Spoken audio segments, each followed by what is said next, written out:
O trânsito na Avenida Faria Lima, no coração de São Paulo, fluía em seu ritmo frenético de dia de semana. Dentro de sua reluzente Mercedes preta, Marcos Rezende sorriu para a jovem ao seu lado. A gente se vê no jantar, querida. A reunião com os investidores hoje vai ser longa. Ele se inclinou e lhe deu um beijo rápido, um gesto que parecia mais sobre posse do que sobre afeto. A jovem, sua nova namorada, retribuiu o sorriso cheio de ambição e saiu do carro, caminhando com propósito em direção à entrada de um dos edifícios comerciais mais imponentes da região, que abrigava a agência de publicidade onde ela trabalhava. Marcos esperou que ela passasse pela porta giratória antes de engatar a marcha para seguir seu caminho. Foi naquele exato momento que seu mundo parou. Da mesma porta de vidro por onde sua namorada acabara de entrar, outra figura emergiu. Era uma mulher de elegância serena, vestindo um terno de corte impecável que falava de sucesso e autoconfiança. Ao seu lado, caminhava um homem alto, de presença marcante, que segurava a mão dela com uma intimidade protetora. E aninhado em seus braços, em segurança, um menino de cachos castanhos observava o mundo com olhos grandes e curiosos. Um arrepio percorreu a espinha de Marcos.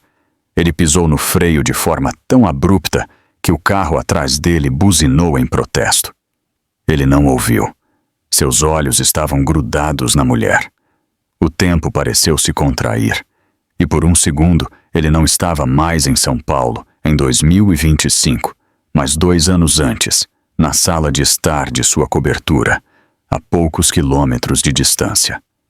A mulher era Laura, sua ex-esposa. O homem ao seu lado era inconfundível. Elias Torres, um bilionário da logística cuja fortuna e poder faziam os milhões do próprio Marcos parecerem troco de bolso. Mas o que de fato roubou o ar de seus pulmões foi a criança. Um menino. Um menino que teria a idade exata. O sangue de Marcos gelou. Suas mãos se apertaram no volante com uma força que fazia seus dedos doerem. A mulher que ele havia descartado, a mulher que ele imaginava ter se refugiado em algum canto do Tatuapé para viver uma vida anônima e esquecida, estava ali. Radiante, poderosa, ao lado de um dos homens mais influentes da cidade e segurando uma criança que tinha que ser seu filho. Laura passou a poucos metros de seu carro, absorta em uma conversa animada com Elias, e seu olhar jamais cruzou com o dele. Para ela, ele era invisível, apenas mais um carro no trânsito. Para ele, naquele momento, ela era a personificação de seu maior erro. Um fantasma do passado, ressurgindo para cobrar uma dívida que ele nem sabia que tinha. A pergunta o atingiu com a força de um soco. O que eu fiz? A memória daquele dia, 2 anos antes, invadiu sua mente com a violência de uma onda. O sol da tarde banhava a cobertura em São Paulo, uma paisagem de paz que contrastava brutalmente com a guerra silenciosa em sua sala de estar. Laura o esperava, sentada no sofá de linho branco, as mãos apertadas no colo em uma tentativa de conter o tremor. Ela acabara de voltar do médico, um pequeno envelope branco guardado na bolsa. Dentro, a imagem borrada de um futuro. Marcos, eu preciso falar com você, ela disse. Sua voz era baixa, mas carregava uma urgência que ele escolheu ignorar. Ele estava parado na adega, selecionando uma garrafa cara para um jantar, para o qual ela não seria convidada. Agora não, Laura. Estou ocupado. É importante, ela insistiu, levantando-se. Estou grávida.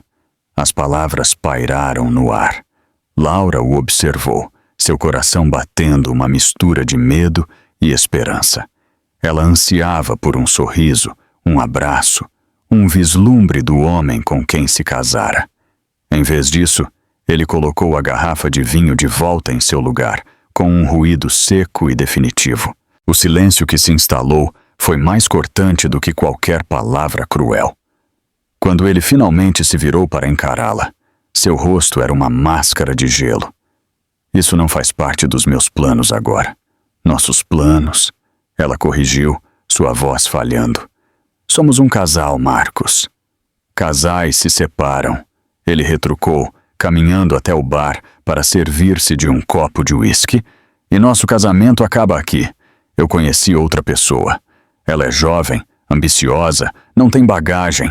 Não há espaço para uma criança na vida que eu quero construir agora. A palavra bagagem a feriu profundamente. Seu filho, o fruto do amor que ela acreditava existir, reduzido a um fardo. As peças se encaixaram com uma clareza dolorosa. As viagens a negócios cada vez mais frequentes, os telefonemas sussurrados, a distância que se tornara um abismo intransponível. A traição não era mais uma suspeita. Era a realidade fria e dura. Então é isso, ela sussurrou, sentindo o chão desaparecer sob seus pés. Depois de todos esses anos, você me joga fora como se eu não fosse nada. Não seja melodramática, ele disse, virando a bebida de uma vez. Eu não sou um monstro. Eu vou cuidar de você. Fique com o apartamento. Eu darei uma mesada generosa. Você não terá que se preocupar com dinheiro. Apenas me deixe em paz. Crie essa criança longe de mim. Diga que o pai morreu. Invente uma história. Minha vida, a partir de hoje, segue outra direção. Naquele instante, em meio à dor avassaladora, uma força ancestral despertou em Laura. O orgulho, a dignidade que eram a espinha dorsal de sua criação se impuseram sobre o desespero. Ela se endireitou. Seu queixo estava erguido, e seus olhos, agora limpos de lágrimas, o encararam com uma intensidade que o fez recuar. Eu não quero seu dinheiro, Marcos. Eu não quero seu apartamento, nem sua mesada comprada com culpa. Eu não quero absolutamente nada que venha de você. Ela pegou sua bolsa, onde repousava o primeiro ultrassom de seu bebê. Aquele pequeno pedaço de papel era agora sua única bússola. Você não está apenas acabando com um casamento. Você está abandonando seu filho. E eu prometo a você, um dia, você se arrependerá disso com cada fibra do seu ser. Ele soltou uma risada curta e desdenhosa. Boa sorte com sua nova vida, então. Ela não desperdiçou mais uma palavra com ele. Virou as costas e caminhou até a porta. Cada passo uma afirmação de sua independência. Ao cruzar aquele limiar, ela deixou para trás não apenas um marido, mas uma vida de aparências, de luxo vazio e de um amor que se provou uma mentira. Ela não olhou para trás. Sua fuga foi metódica e rápida. Ela vendeu as joias que ele lhe dera, transformando símbolos de um amor falso em capital para um futuro real. Com o dinheiro, alugou um apartamento simples no Tatuapé, do outro lado do rio em relação à Faria Lima. Um lugar onde o sobrenome Rezende não abria portas. Um lugar onde ela podia ser apenas Laura. O anonimato era seu escudo. Os primeiros meses foram um teste brutal de sua resiliência. A gravidez foi marcada pela solidão e incerteza. Ela se debatia nas buscas por emprego, pois seu currículo impecável levantava perguntas demais sobre seu emprego recente e sua separação de Marcos. Um dia, ao passar por um grande e moderno edifício de vidro no Tatuapé, ela viu uma placa. Contratando para a equipe de serviços gerais. O nome na fachada era imponente. Logística Global Torres. A ironia era cruel, mas a necessidade era mais forte. Ali, ninguém a conheceria. Para a equipe de limpeza, um diploma estrangeiro não valia mais do que um par de mãos dispostas. A entrevista foi rápida e impessoal. A supervisora, uma mulher com uma aparência cansada, mas justa, mal olhou para seu rosto. Eles precisavam de alguém para cobrir o turno da noite. O trabalho era pesado, o salário mínimo, mas era um começo. Era a dignidade que ela buscava. Laura aceitou imediatamente. Assim, a mulher que antes frequentava jantares de gala e discutia arte contemporânea em Paris, começou a usar um uniforme cinza e a empurrar um carrinho de limpeza pelos corredores silenciosos e vazios de um império corporativo. O cheiro de desinfetante substituiu o perfume Chanel. Suas mãos, antes acostumadas a segurar taças de cristal, agora empunhavam esfregões e panos com uma eficiência dolorosa. O trabalho era sua salvação e sua penitência. À noite, enquanto os escritórios dormiam, Laura travava uma batalha silenciosa. O esforço físico era imenso para seu corpo em transformação. A dor nas costas era constante e a exaustão sua companheira inseparável. Muitas vezes, no banheiro dos funcionários, ela se apoiava na pia, respirando fundo, sentindo seu filho se mover dentro dela e sussurrando: "Isso é por você. Tudo isso é por você." Ela era uma sombra, uma presença funcional que ninguém notava. Os poucos funcionários que ficavam até tarde a viam como parte da mobília. Para eles, ela não tinha nome nem história. E era exatamente isso que ela queria. Uma noite, enquanto limpava a sala de reuniões executiva no último andar, um andar que Laura geralmente evitava, ela se permitiu um momento de fraqueza. Ela parou em frente à enorme janela de vidro do chão ao teto, que oferecia uma vista deslumbrante da cidade de São Paulo. Uma lágrima solitária escorreu enquanto Laura continuava a limpeza. Um som abafado, mas tenso, vinha da parede da sala de conferências principal, aquela que eles chamavam de o aquário, por causa das paredes de vidro. Inaceitável. É impossível. Uma voz masculina rugiu, o som vibrando pela porta fechada. Era raro haver movimento naquele andar tão tarde da noite, especialmente nas suítes executivas.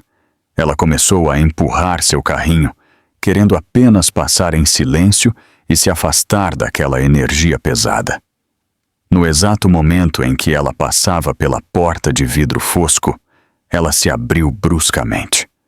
Um homem alto, em um terno de corte impecável, mas com o cabelo bagunçado e o rosto vermelho de fúria, apareceu na porta. Seus olhos varreram o corredor e pousaram em Laura, não nela como pessoa, mas em seu uniforme. Era Elias Torres, o CEO, o dono de todo aquele império. "Você", ele disse, sua voz cortando como vidro quebrado. "Venha aqui. Eles derramaram água na mesa. Limpe rápido." Ele não esperou por uma resposta, apenas se virou e caminhou de volta para dentro. Com a porta entreaberta, Laura, de cabeça baixa, entrou na sala. A atmosfera era de caos contido. Papéis estavam espalhados sobre a imensa mesa de conferências, e um copo de água derramado criava um perigo perto de um laptop. Elias Torres andava de um lado para o outro como um leão enjaulado, o telefone pressionado em seu ouvido. "Eu não me importo com a diferença de fuso, Dmitri. O prazo é amanhã de manhã. Seus tradutores são incompetentes. Este parágrafo pode nos custar o maior contrato da história desta empresa." Ele bateu o telefone na mesa. "Senhor, o tradutor juramentado que encontramos só pode ver o documento amanhã à tarde", disse um dos diretores, sua voz trêmula. "Tentamos 3 programas de tradução diferentes, mas as versões não coincidem. A cláusula 4.7b sai incompreensível em todas elas. Parece ser um dialeto técnico muito específico, incompreensível." Elias riu, um som amargo e sem humor. "Eu vou te dizer o que é incompreensível. É incompreensível que minha equipe executiva, com salários de 6 dígitos, não consiga resolver um problema de tradução. Estamos falando de um contrato de $200 milhões com o maior distribuidor de grãos da Rússia, e vamos perdê-lo por causa de um parágrafo." Em um acesso de fúria e desespero, ele bateu a mão na mesa. "Eu ofereço meu próprio salário por este mês. 1 mês do meu salário para qualquer um nesta sala que possa traduzir este maldito documento agora, perfeitamente, para que eu possa ligar para Dmitri e dizer a ele o que diz. Um silêncio pesado caiu sobre a sala. Os diretores se entreolharam, impotentes. Era um desafio impossível. Laura terminou de enxugar a última gota de água. Ela deveria ir embora, voltar para a segurança de seu anonimato. Mas as palavras em cirílico no papel, visíveis de onde ela estava, pularam para ela. Ela as leu e as entendeu. Ela entendeu a complexidade, a nuance técnica, o jargão legal que confundiria qualquer software. Era a sua área. Era o mundo que ela havia deixado para trás. Seu coração disparou. Era um risco gigantesco, mas a imagem do berço vazio em seu apartamento, a memória de suas noites dolorosas, a urgência de dar a seu filho uma vida segura, tudo isso pesou mais que o medo. A dignidade que ela buscava não era apenas trabalhar duro, mas em usar os dons que possuía. Com o pano de limpeza ainda na mão, ela se endireitou. Pela primeira vez em meses, sua postura não era a de uma faxineira curvada, mas a de Laura Salgado. Eu posso traduzir. Sua voz, embora baixa, cortou o silêncio como uma lâmina. Todos os olhos na sala se voltaram para ela. Primeiro, confusão. Depois, descrença. Elias Torres a encarou, suas sobrancelhas franzidas, como se ela fosse uma miragem. "O que você disse?" ele perguntou, seu tom misturado com desprezo e irritação. "Eu disse que posso traduzir o documento, senhor." Laura repetiu, sua voz mais firme agora. Ela deu um passo à frente em direção à mesa. "Eu falo russo fluentemente." Um dos diretores soltou uma risada nervosa. "Senhora, com todo o respeito, este é um documento legal complexo." "Eu sei," ela o interrompeu, seus olhos fixos em Elias. "É um contrato de logística intermodal, especificamente sobre cláusulas de responsabilidade, de transbordo em território não seguro e penalidades por falha de container refrigerado.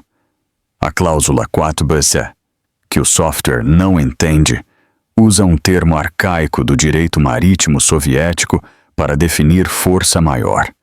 Precisa ser traduzido conceitualmente, não literalmente." A mandíbula do diretor caiu.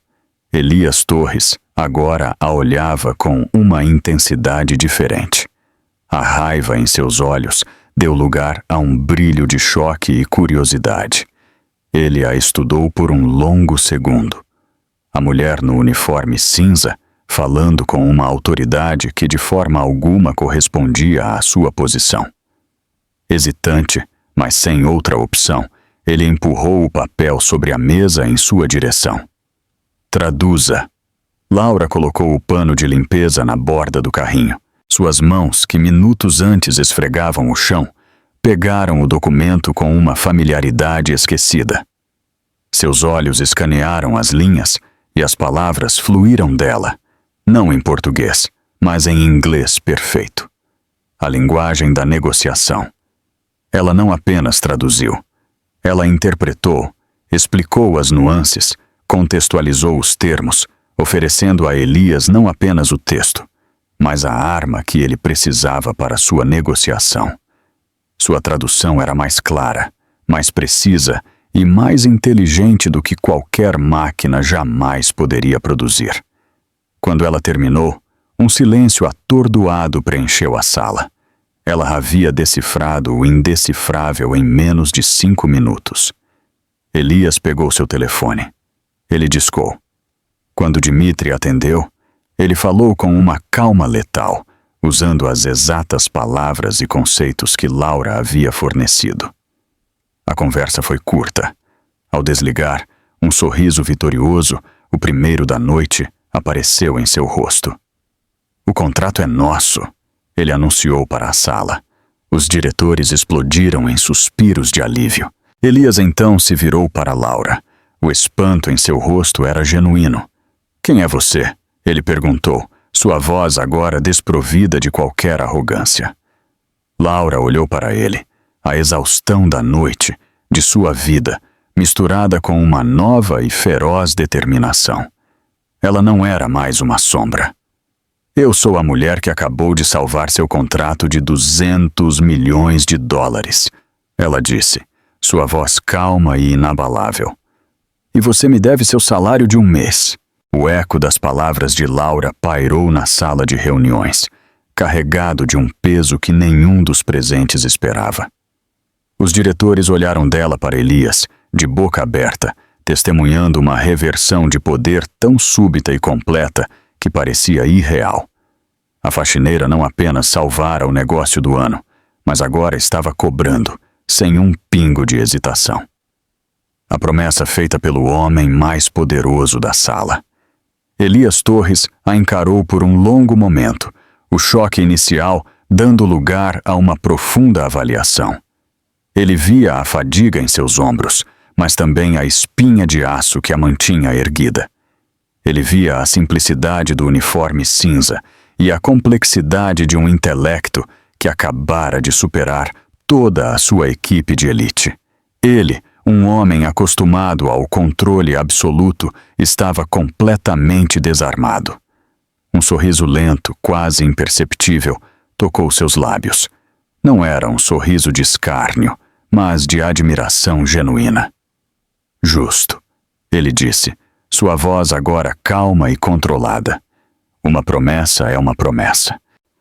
Ele olhou para seu diretor financeiro, que ainda parecia não acreditar no que estava vendo.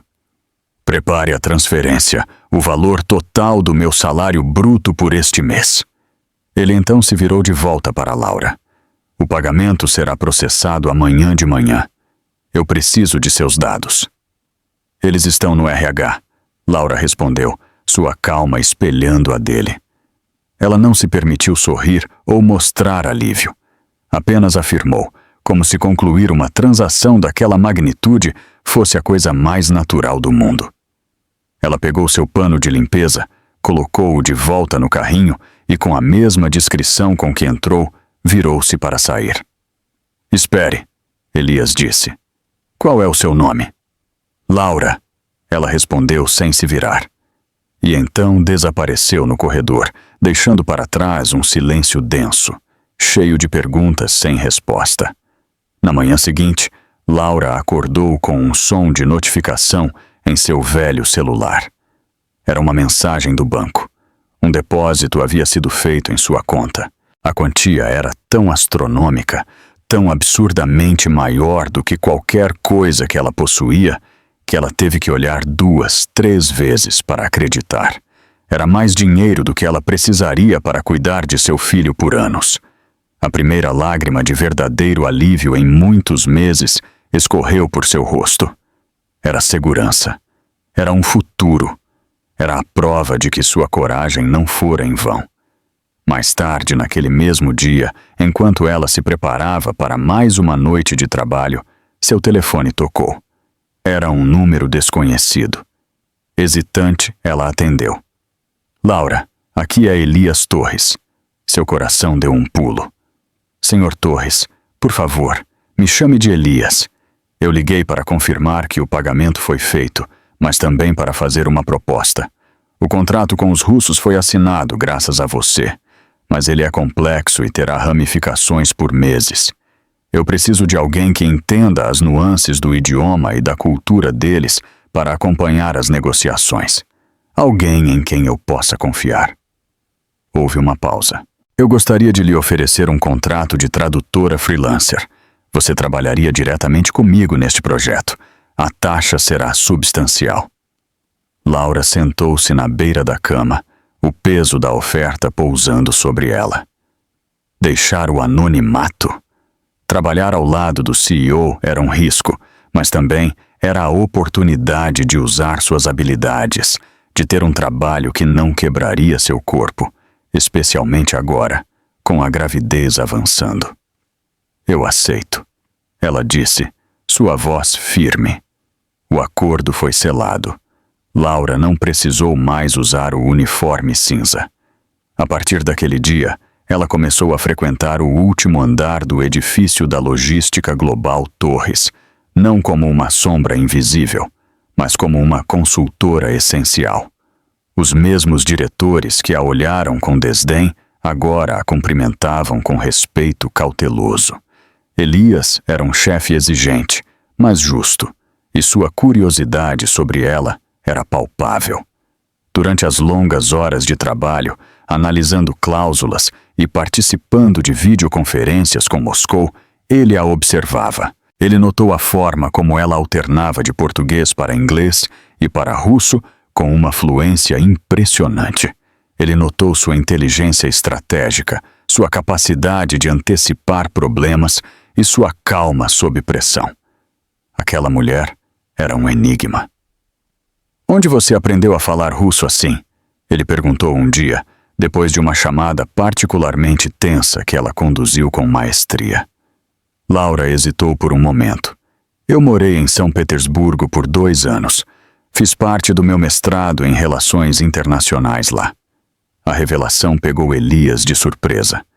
"Mestrado? E você estava limpando andares?" Ela o encarou, seus olhos transmitindo uma história de dor que ela não precisou verbalizar. "A vida nos leva por caminhos inesperados. Eu precisava recomeçar do zero. Eu deixei tudo para trás. Eu queria construir minha própria vida, com o meu próprio trabalho, com a minha própria dignidade." Aos poucos, em conversas fragmentadas entre reuniões, Elias juntou as peças do quebra-cabeça. Ele descobriu sobre sua educação de primeira linha, sobre os anos que viveu no exterior. E, inevitavelmente, através de uma busca discreta conduzida por seu assistente, ele descobriu sobre seu casamento.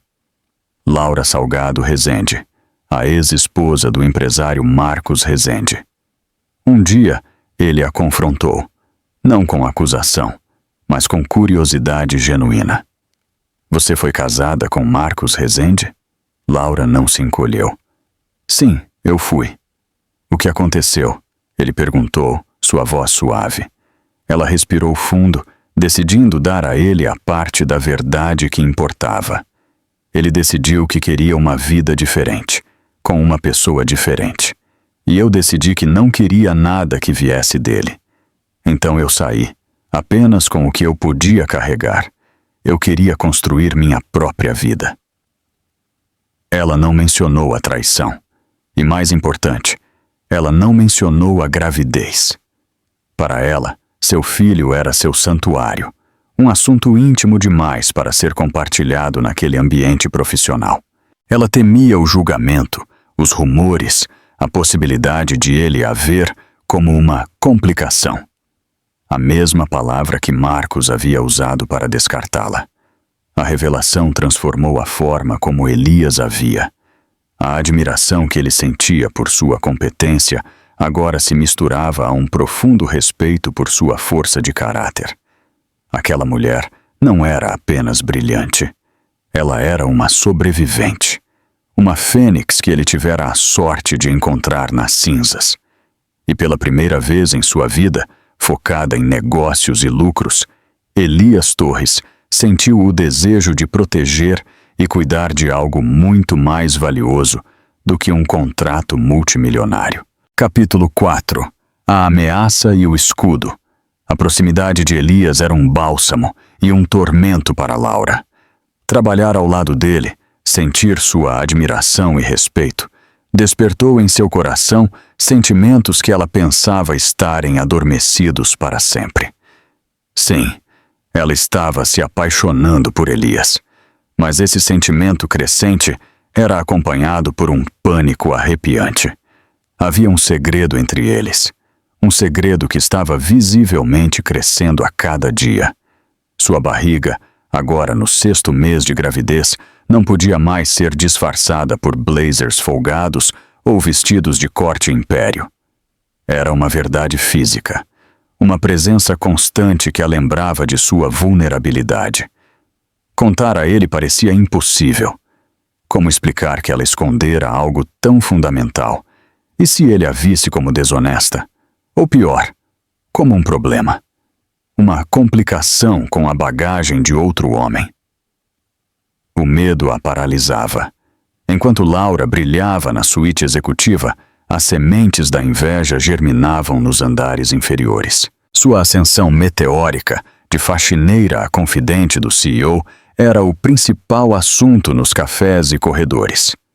Para muitos, era um conto de fadas. Para outros, especialmente para alguns funcionários, que há muito cobiçavam uma oportunidade ou um olhar de Elias Torres, era uma afronta. A gravidez evidente de Laura se tornou a arma perfeita para eles. Os rumores começaram como sussurros venenosos. Você viu a nova protegida do chefe? Grávida? De quem é o pai? Estranho ela ter aparecido assim, do nada. Dizem que ela era faxineira. Deve ter feito algo para subir tão rápido. A narrativa maliciosa se espalhou como um incêndio, alimentada pela inveja e pelo ressentimento. A história se distorceu em uma verdade fabricada. A tradutora misteriosa estava usando uma gravidez de origem duvidosa para tirar vantagem do CEO. A fofoca chegou aos ouvidos de 2 diretores mais velhos, homens que se sentiam ameaçados pela crescente influência de Laura e desconfortáveis com a atenção que Elias lhe dedicava. Eles a viam como uma anomalia, uma quebra na hierarquia da empresa. A gravidez era a desculpa perfeita para restaurar a ordem. Uma tarde, quando Elias estava em uma viagem de um dia para o Rio, Laura foi convocada para uma reunião. Ao entrar na sala, ela encontrou os 2 diretores com expressões sérias e calculadas. Não havia cordialidade em seu olhar. "Laura, por favor, sente-se", disse um deles, o Sr. Mason, um homem de cabelos grisalhos e olhar frio. "Fomos informados sobre a sua condição." O coração de Laura gelou. "Minha condição." "Sua gravidez." O outro diretor, Sr. Orvalde, completou sem rodeios. "A empresa tem políticas, você sabe, e sua situação, francamente, se tornou um tópico de distração e especulação. Já que você é freelancer e não funcionária, não é bom para a imagem da empresa."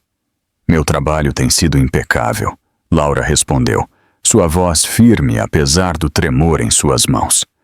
"Minha vida pessoal não interfere em minhas responsabilidades." "Não é assim que parece?" Mason retrucou. "Sua ascensão foi rápida, sua história é nebulosa, e agora é essa gravidez. Precisamos proteger a empresa e proteger o Sr. Torres de situações embaraçosas." A ameaça era implícita. Eles a estavam pintando como uma caçadora de fortunas. Eles lhe deram as opções, ambas cruéis. Eles poderiam fingir que ela desapareceu, ou ela poderia assinar uma carta de demissão voluntária, alegando razões pessoais, e sair discretamente com uma pequena compensação financeira por seu silêncio. A humilhação a atingiu com força. Ela pensou em lutar, em ir até Elias e contar tudo. Mas o medo a venceu.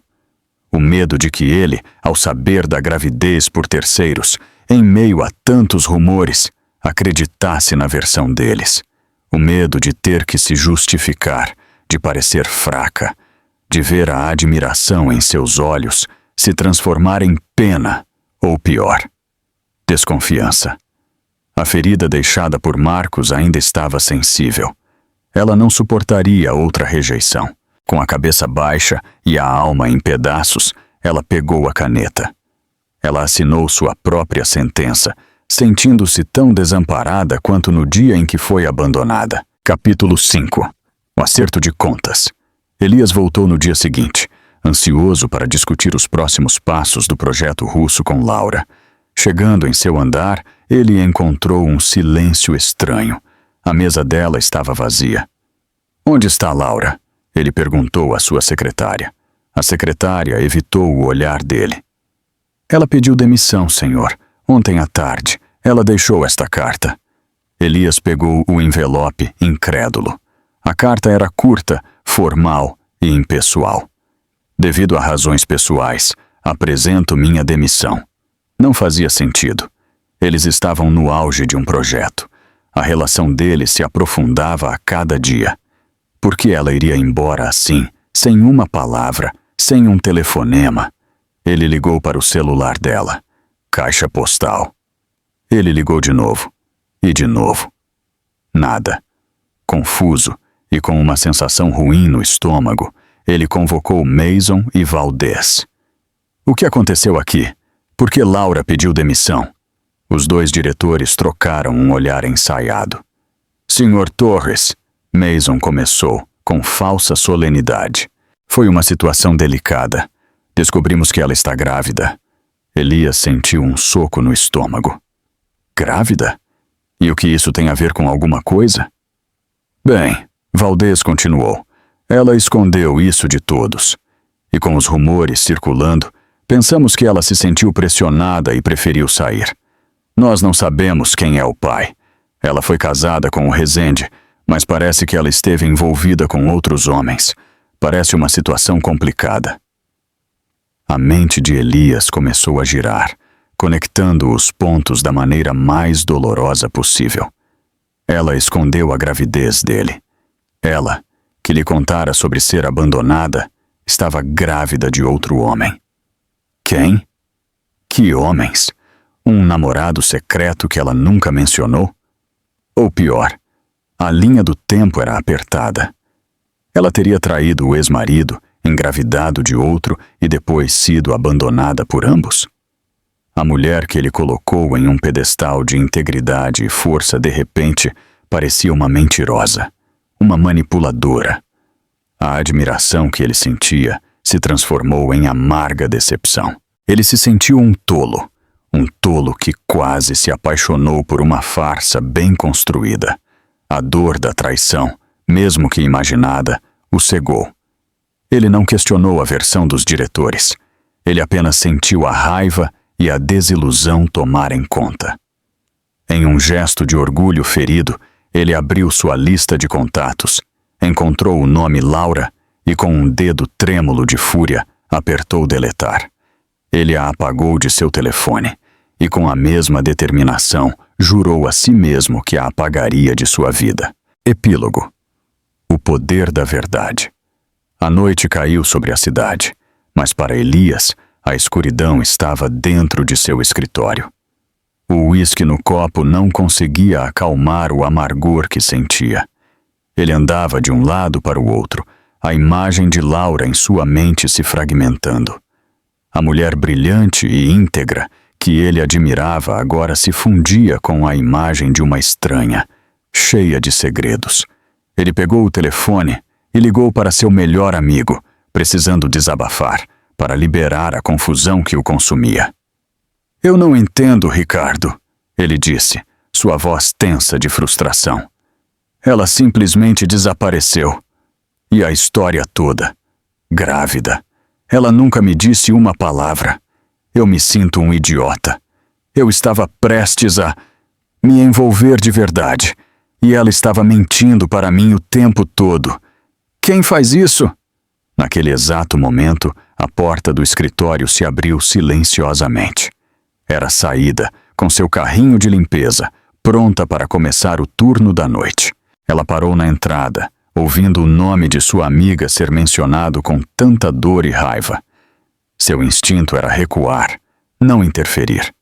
Mas então, ela viu o sofrimento no rosto de seu chefe, um sofrimento espelhado no que ela viu no rosto de Laura no dia anterior. E seu coração leal não a deixou ficar em silêncio. Aquela injustiça não podia prevalecer. Com uma coragem que ela não sabia que tinha, Saída pigarreou. Com licença, Sr. Torres. Elias se virou, surpreso e um pouco irritado com a interrupção. Agora não, por favor. Me desculpe, senhor. Eu não queria ter ouvido. Saída disse, dando um passo para dentro da sala, as mãos torcendo o pano de limpeza. O senhor está falando sobre a Laura, e o que o senhor está pensando está tudo errado. Elias largou o telefone, sua curiosidade superando sua irritação. Do que você está falando? A Laura não é uma mentirosa. Saída continuou, sua voz embargada pela emoção. Ela é a mulher mais forte e honesta que eu já conheci. O senhor sabe por que ela nunca falou sobre a gravidez? Por causa do medo, por causa da vergonha. Aquele bebê que ela está esperando é do ex-marido dela, o milionário que a chutou de casa no mesmo dia em que ela contou que estava grávida. Ele a abandonou no pior momento de sua vida. Cada palavra de Saída era como uma luz sendo acesa em uma sala escura, revelando a verdade brutal que Elias se recusara a ver. Ela veio para o Tatuapé sem nada. Saída continuou, as lágrimas agora escorrendo pelo seu rosto. Ela recusou a mesada dele porque não queria o dinheiro sujo dele. Ela só queria criar o filho dela com dignidade. Ela escondeu a barriga o máximo que pôde, porque ela precisava desesperadamente deste emprego. Ela tinha medo de ser demitida se alguém descobrisse, e foi o que aconteceu, não foi? Alguém espalhou o boato e eles usaram isso para se livrar dela aqui. Saída respirou fundo, olhando diretamente para o homem mais poderoso da empresa. Aquele dinheiro que o senhor deu a ela, o seu salário, ela não gastou com luxos. Ela pagou 1 ano de aluguel adiantado e comprou o enxoval do bebê para garantir que ele tivesse um teto e o básico. O salário que ela ganhava aqui como sua tradutora era para o dia a dia, para a comida, para as contas. Ela não é uma caçadora de fortunas. Ela é uma mãe tentando sobreviver. Elias ficou paralisado, o copo de uísque esquecido em sua mão. A imagem que os diretores pintaram, a história que sua própria dor construiu.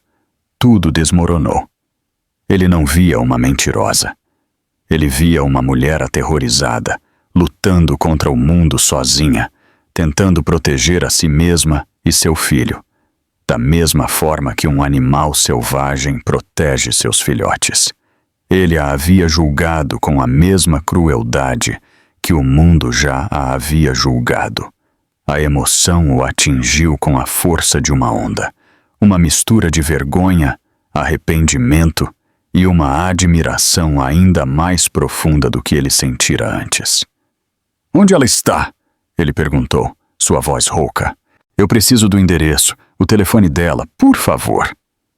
Saída anotou o endereço e o novo número de telefone de Laura em um pedaço de papel. Elias o agarrou como se fosse um tesouro. Ele não esperou. Ele saiu do escritório, entrou em seu carro e dirigiu pela noite, atravessando a ponte para o Tatuapé, o novo começo. Ele a encontrou em seu pequeno e simples apartamento.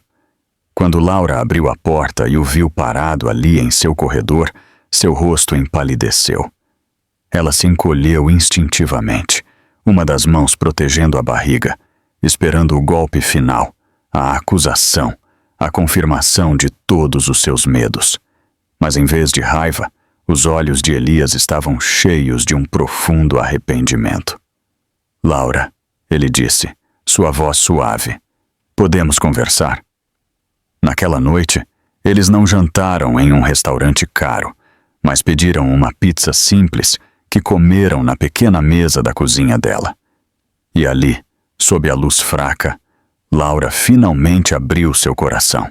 Ela contou tudo: a traição, o abandono cruel, a solidão, o medo, a humilhação do trabalho noturno, a alegria secreta de sentir seu filho chutar, o pânico ao ser confrontada pelos diretores. Ela não escondeu nada, não poupou detalhes, as lágrimas finalmente se permitindo cair livremente.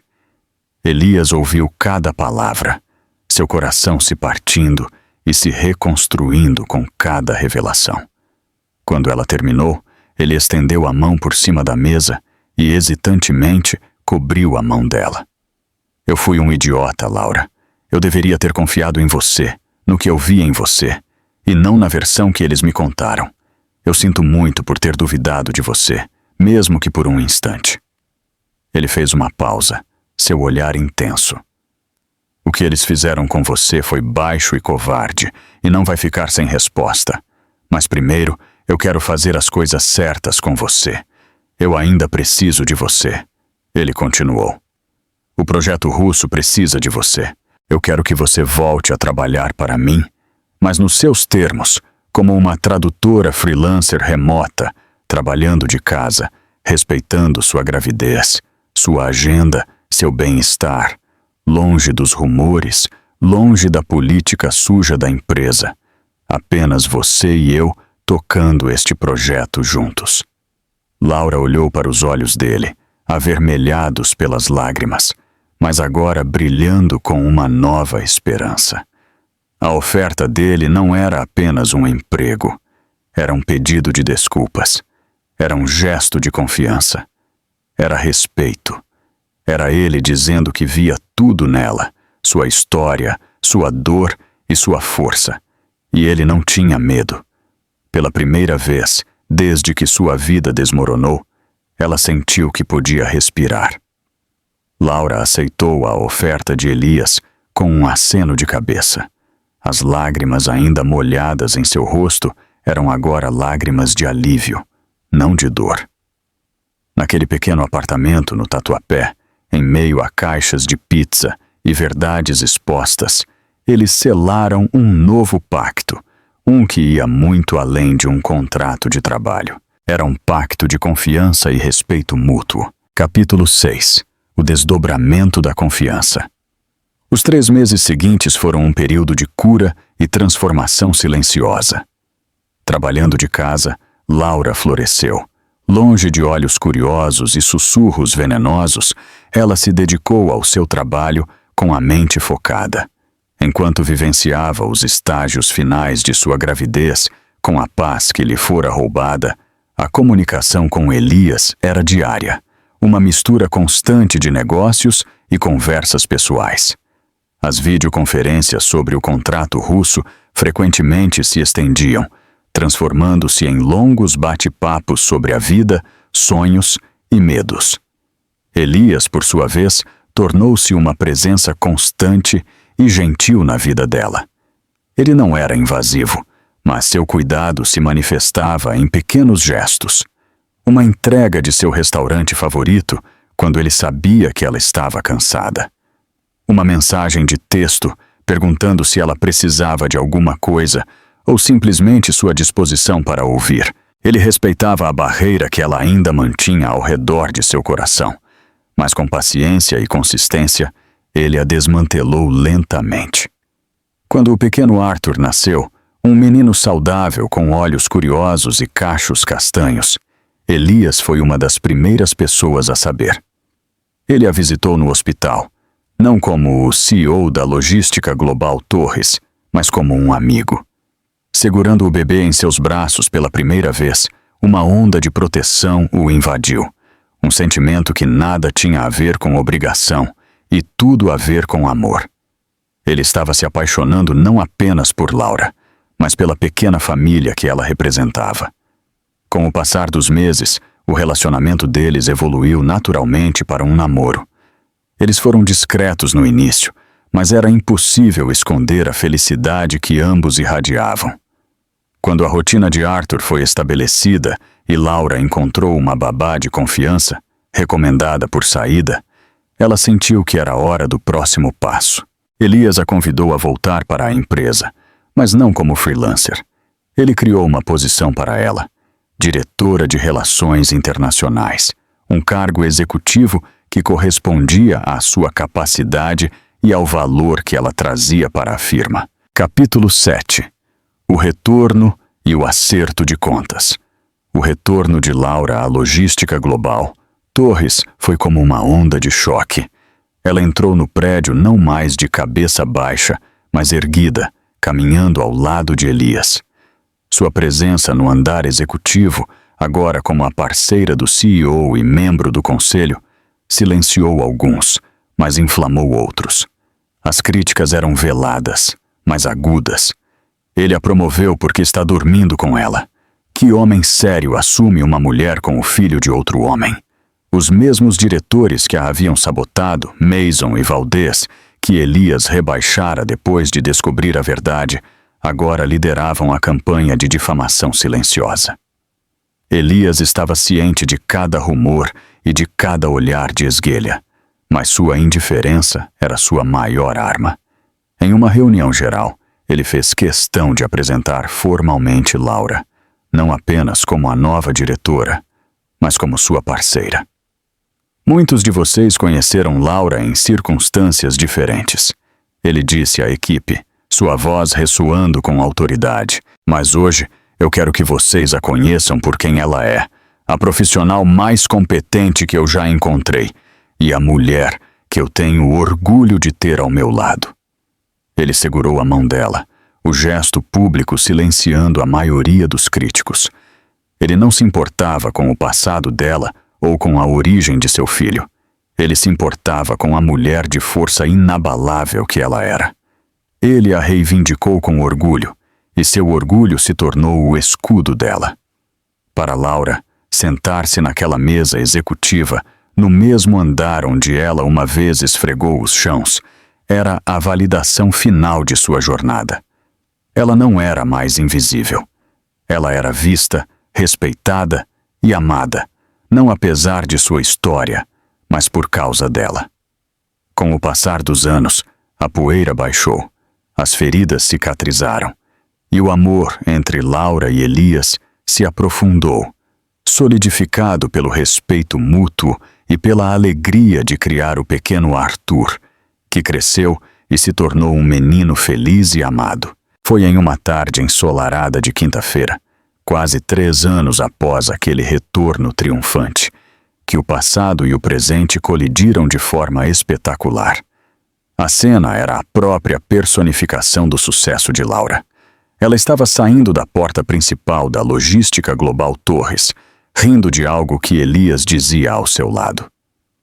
Ele segurava sua cintura com afeto protetor, enquanto ela ajeitava o pequeno Arthur, agora um menino de quase 3 anos, em seus braços, que tagarelava animadamente. Laura estava radiante, a imagem de uma mulher realizada e poderosa. E foi naquele exato momento que Marcos Rezende, estacionando sua Mercedes para deixar sua nova namorada na agência de publicidade no mesmo prédio, viu a cena. Ele congelou, o sangue escoando de seu rosto, enquanto observava o fantasma de seu maior erro passar a poucos metros de seu carro. A mulher que ele descartou, próspera. O homem ao seu lado, um bilionário que ele secretamente invejava. E a criança que ele abandonou antes mesmo de nascer. Laura passou por ele, seu olhar focado em sua família, em seu futuro, e ela nem o notou. Para ela, ele era apenas parte da paisagem. Para ele, ela era um terremoto abalando as bases de sua vida cuidadosamente construída. Capítulo 8. O preço do arrependimento. O choque inicial deu lugar a uma obsessão febril. A imagem de Laura, Elias e, o mais importante, do menino, não saía da mente de Marcos. Ele precisava saber. Depois de algumas ligações para antigos contatos em comum, ele conseguiu o número de Laura. Ela ignorou a primeira ligação. A segunda também. Na terceira, ela atendeu. Sua voz fria e profissional. Laura, é o Marcos. Um silêncio do outro lado da linha. O que você quer, Marcos? Eu te vi, ele disse, sua voz apressada. Hoje, na frente do prédio, você estava com um menino. Eu preciso saber, Laura. Quem é aquela criança? Eu não acho que isso seja da sua conta, ela respondeu, pronta para desligar. Por favor, ele quase implorou, o desespero vazando em sua voz. A idade dele, ele parece ter a idade certa. Ele é meu filho. Laura respirou fundo, reunindo toda a sua força. Ela não lhe daria a satisfação do drama, apenas a verdade, nua e simples.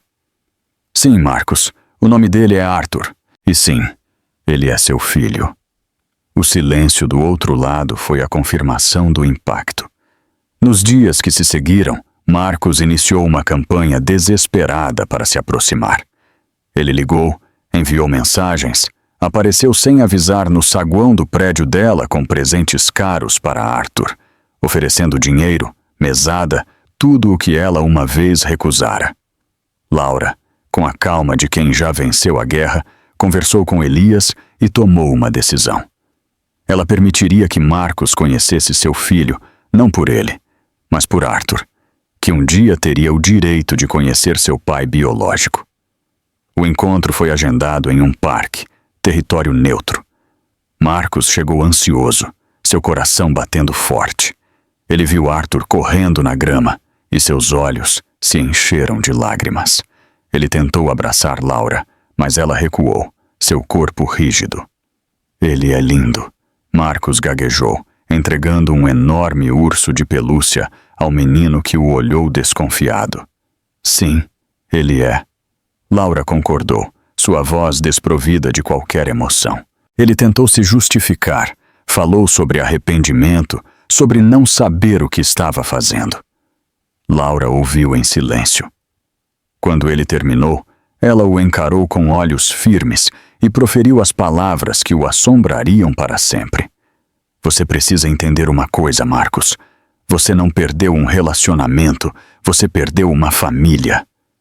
Marcos olhou para o pequeno Arthur, que agora brincava perto com Elias, que observava a cena de uma distância respeitosa, pronto para intervir se necessário.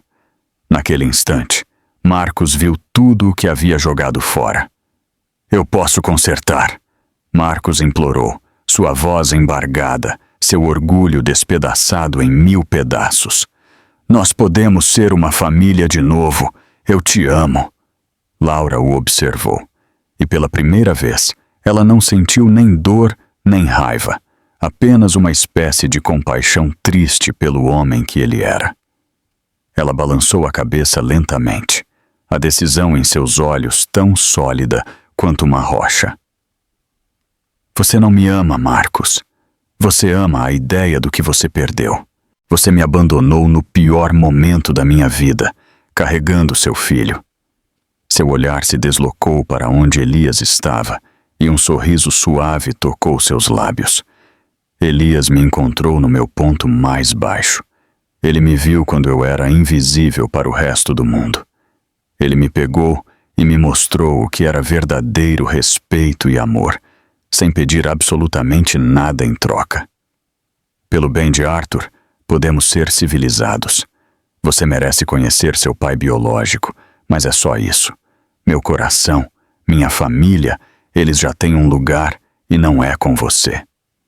Marcos finalmente se sentiu derrotado. Ele assistiu enquanto Laura caminhava em direção a Elias, que a envolveu em seus braços e beijou o topo de sua cabeça. Juntos, os três se afastaram, uma família completa e inconfundível, deixando Marcos sozinho no parque com os fantasmas de suas escolhas. Um mês após o confronto no parque, Marcos Rezende foi forçado a encarar a dura realidade.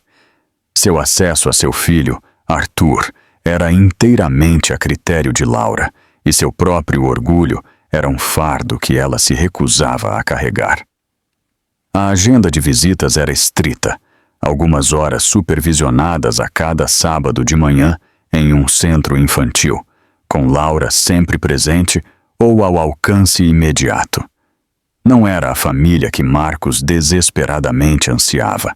Era uma conexão estéril e regulada.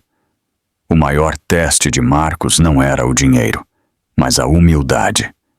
Os primeiros encontros foram agonizantes. Marcos trazia brinquedos caros e enormes, um mini carro elétrico, um drone, tentativas de comprar de volta o tempo perdido, todos os quais Laura calmamente vetava, citando a necessidade de normalidade. Arthur precisa de livros e estabilidade, Marcos, não de compensação pela sua culpa, ela declarou categoricamente uma manhã.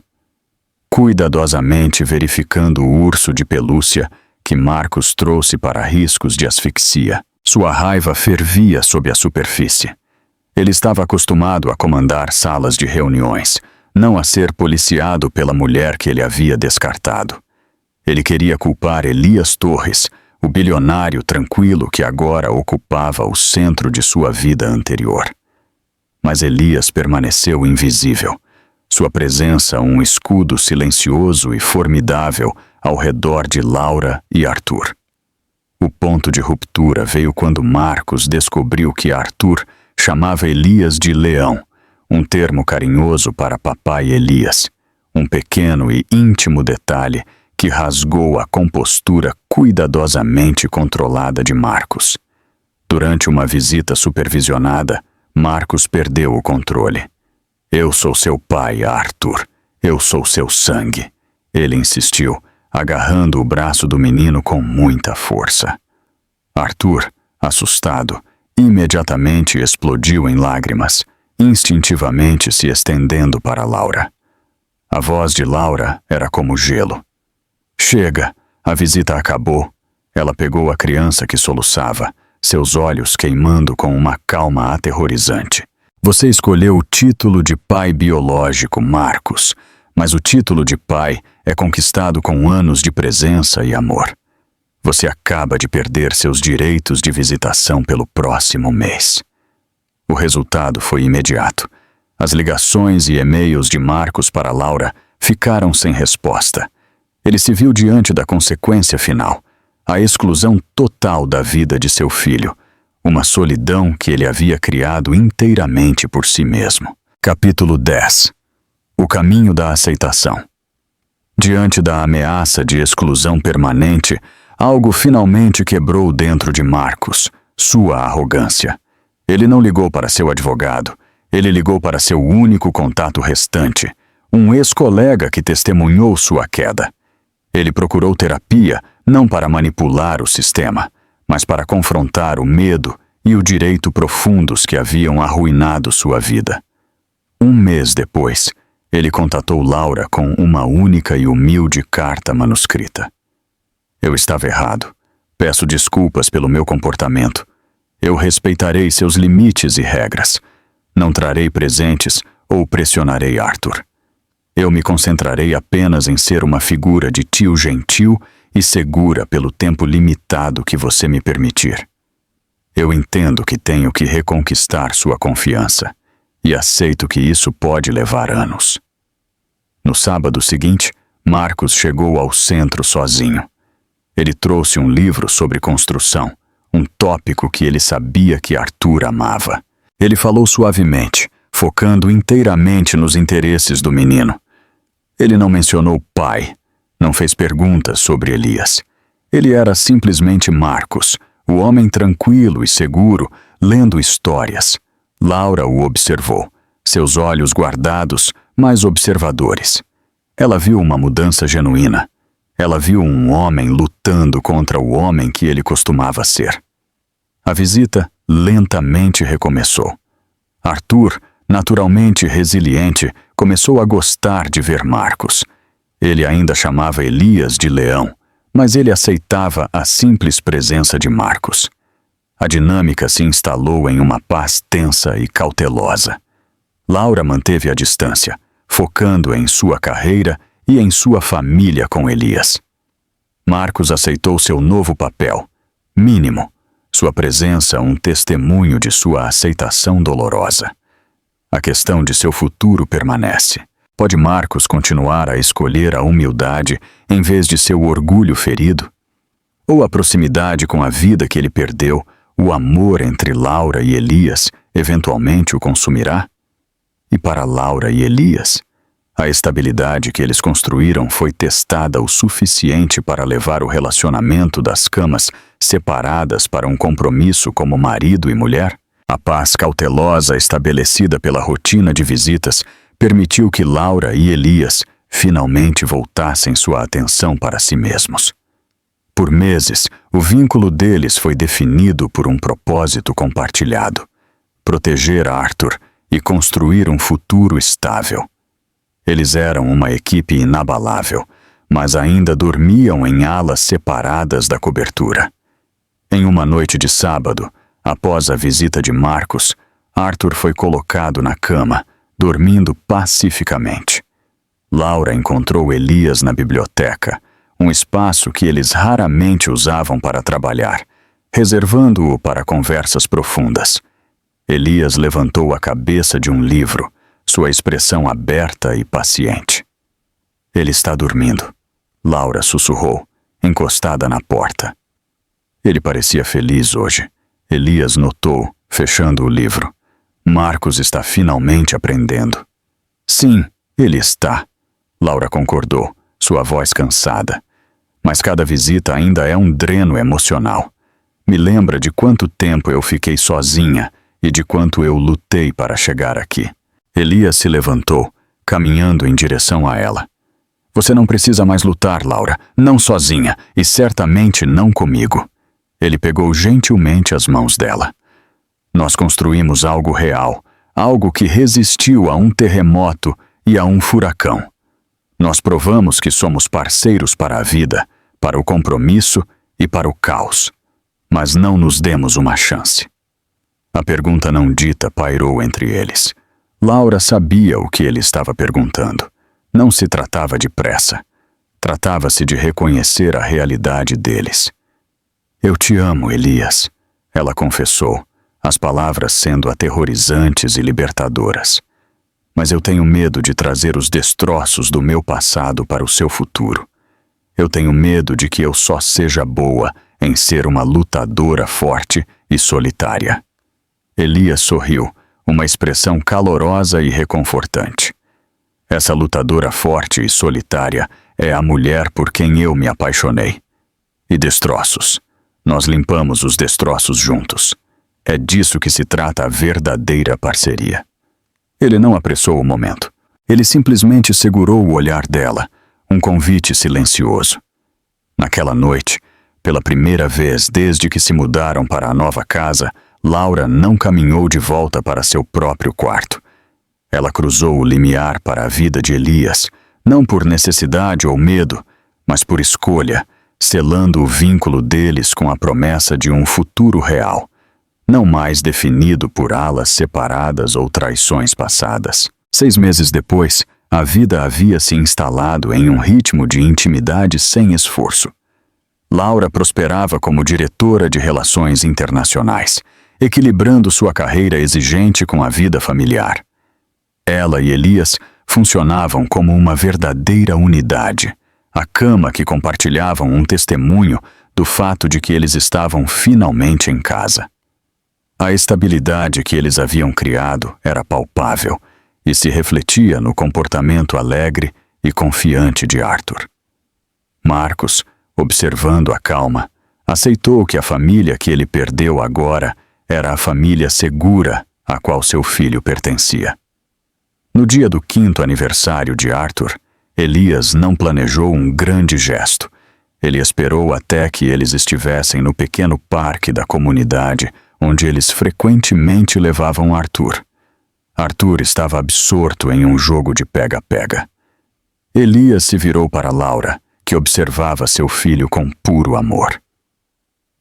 Ele não tirou um anel de diamante chamativo.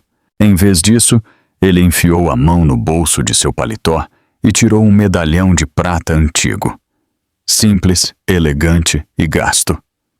Eu sei que não precisamos de um pedaço de papel para sermos uma família, ele disse, sua voz rouca de emoção. Mas este medalhão pertencia à minha avó. Ela o usava todos os dias como um lembrete de que os maiores tesouros da vida são aqueles que você constrói, não os que você herda. Ele o abriu. Dentro de um lado havia uma pequena foto de Arthur. O outro lado estava vazio. Eu quero que você segure a chave do nosso futuro, Laura Salgado. E eu quero passar o resto da minha vida conquistando o direito de preencher o outro lado deste medalhão com uma foto de você, minha esposa. Você quer se casar comigo? Os olhos de Laura se encheram de lágrimas, não de dor, mas de alegria avassaladora. A mulher que havia sido descartada por ter bagagem estava sendo pedida em casamento com um símbolo de família e confiança duradouras. Sim, Elias, 1000 vezes sim. Eles celebraram calmamente apenas os 3. Mais tarde, naquela noite, o casamento, quando aconteceu, foi pequeno, íntimo e realizado no mesmo parque onde Elias a pediu em casamento, com Arthur orgulhosamente servindo como pajem. Anos depois, Laura Salgado Torres foi celebrada não apenas como uma executiva de sucesso, mas como uma líder visionária que infundiu o mundo corporativo com propósito ético. Sua empresa, sob sua orientação, tornou-se um modelo de responsabilidade social e ambiental. Marcos Rezende nunca recuperou totalmente seu status anterior, mas encontrou uma vida modesta e funcional. Suas visitas com Arthur se tornaram menos frequentes, mas mais genuínas, focadas apenas no bem-estar do menino. Ele aceitou que era o pai biológico, nada mais, e não era mais uma ameaça à paz. Arthur, agora um jovem, cresceu sabendo de 2 verdades. Ele era amado ferozmente pelos pais que o criaram, Laura e Elias. E ele era o produto de um erro do passado, Marcos, que, ironicamente, levou a bela vida que ele agora tinha. A família estava completa. A força silenciosa forjada nas sombras não apenas levou ao triunfo pessoal, mas também construiu um império definido pela integridade e pelo amor incondicional. A mulher que uma vez pensou que era um fardo tinha se tornado a própria base de tudo o que realmente importava.